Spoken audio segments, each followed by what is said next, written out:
Today on the show, we're going to talk about how new isn't necessarily better, and sometimes retro is the way to go.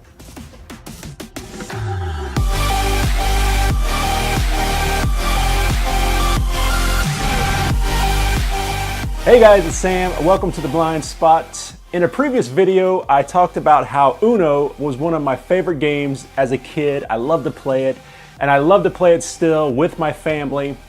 But this newer version of Uno is really hard for me to see. They've updated the look of it, and unfortunately, they've gotten rid of a lot of the contrast. And you know, for us, low vision, contrast is huge. It's super important. We need contrast. Now, I have given you guys some tips and tricks on how to make playing cards easier.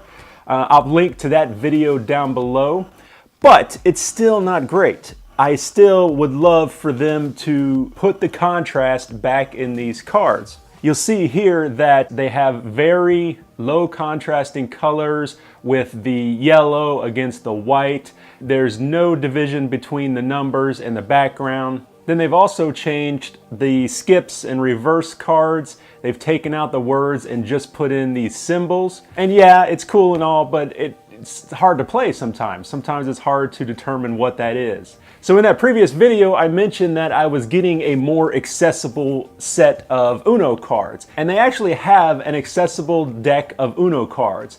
They make some that are Braille and high contrast, but I don't read Braille, so I didn't need the Braille ones, and they're both together. They're Braille and high contrast in one deck. So I decided to go with the retro pack because the old Uno was the best Uno. Here you can see the cards are just full of contrast. The colors are really deep, vibrant colors, and they stand out against the white of the letters and the borders.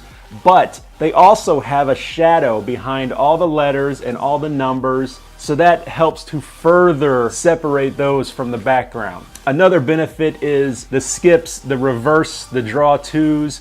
They all have the word written out, and in the middle they have the giant letter. And that's much easier to recognize. Our brains and our eyes can recognize those letters much better than some symbol that we're not 100% familiar with. And then on top of all that, check out the box. Oh my gosh, this brings back so many memories. This is like a flashback right into the 80s. It's totally awesome. I love it to death. So, as I said at the beginning, sometimes the newer isn't necessarily always the better. Sometimes you gotta go back to find what really works. And if you need even more accessible Uno cards, we found these at a local Whole Foods grocery store. They had a little cafe and they had these giant oversized games you could play. They had Uno, they had Jenga, they had checkers, and these Uno cards were hilarious. We all sat down and played around, and it was pretty funny, all of us holding these giant cards. But I could play really well with those. I wonder if they sell them on Amazon. So there you go, guys. That was just a quick look at the retro Uno cards. I'll put a link down below where you can find them if you're interested in picking up a set. I'll also put a link to the Braille Uno cards because I know those can be very helpful for a lot of people.